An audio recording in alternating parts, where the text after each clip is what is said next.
So, about 1 hour north of where I live, on October 28th, a Tuesday, the names have been changed to protect the guilty, but we'll just say parts up north. There may or may not have been a board meeting at a local board of elections. Not the county which I live, by the way, different county, 1 hour or so north. Election employees, and there was no media present, no press. I've had plenty of board meetings, Board of Education,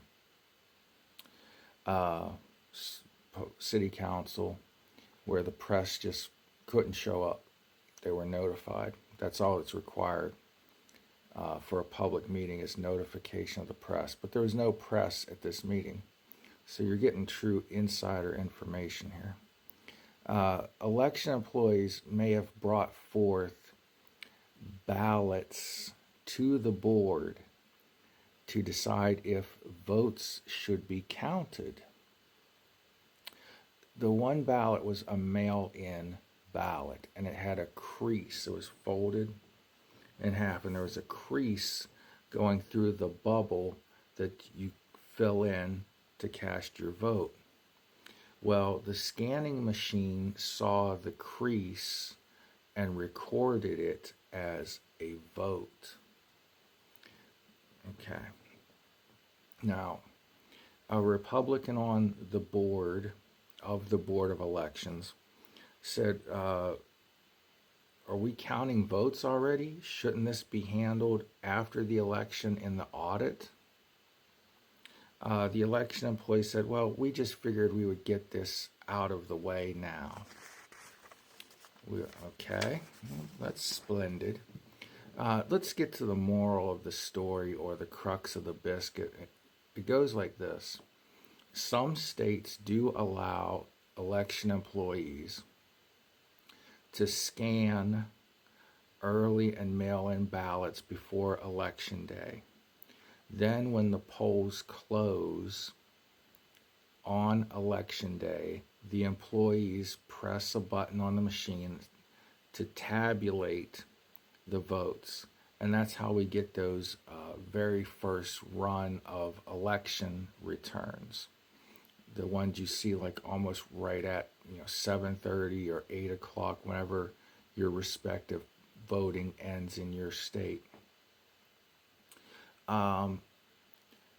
What the board meeting did or did not accidentally reveal is election employees may be able to track electoral vote counts ahead of the election.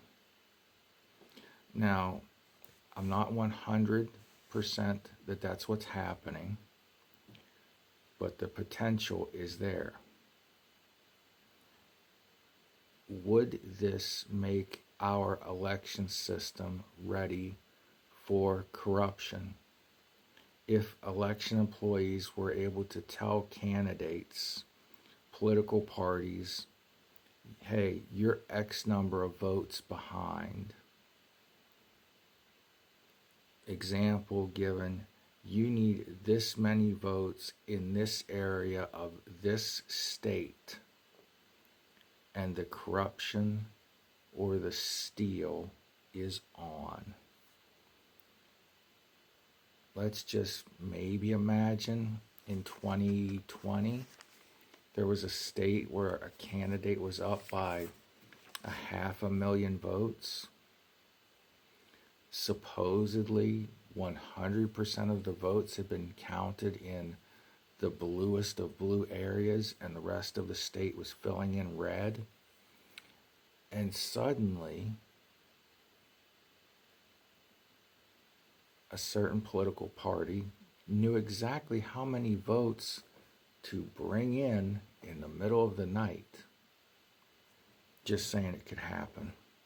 So what is more likely to happen, though, is get out the vote organizers, can get insider information from election employees, okay?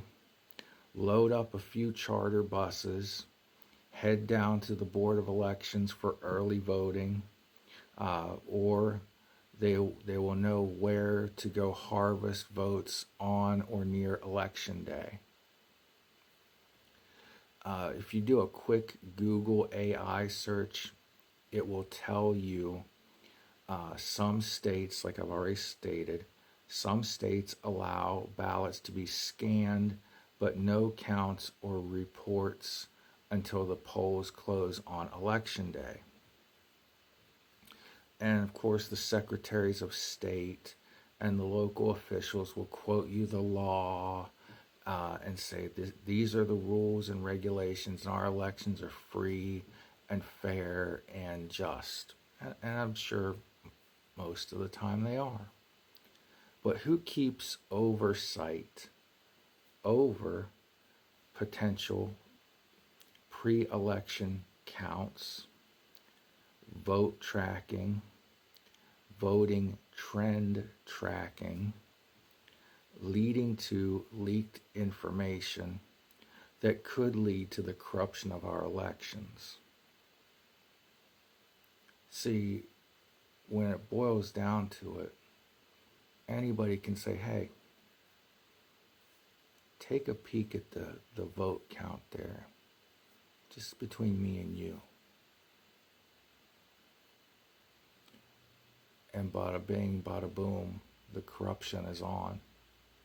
And it's corruption in its purest form. It's corruption and conspiracy in the purest definition of the words. Just a few people here, few people there, getting that insider knowledge of where the vote count is, how many votes we need, where is the tally on this county-wide or statewide ballot initiative. Candidate got their friend a job at the Board of Elections. Let's not kid ourselves. If you work at a county board of elections, you're there because you know somebody. It's the most partisan. Somebody told me this, and I'll wrap this up with this statement. A friend of mine told me there is no more partisan group of people than the little old ladies who work at the Board of Elections. And having interned at a Board of Elections and been part-time employee, by God, they are right. I'm not saying they're corrupt, but they are the most partisan group of people you will ever meet. God bless you all. Pray for one another. Love somebody today. Be the reason somebody feels loved. I'll see you on the next panic attack. Hey, hit the like, share this video, all those things. Follow me on all the socials at @the_real_Big John. And once again, God bless you and keep you.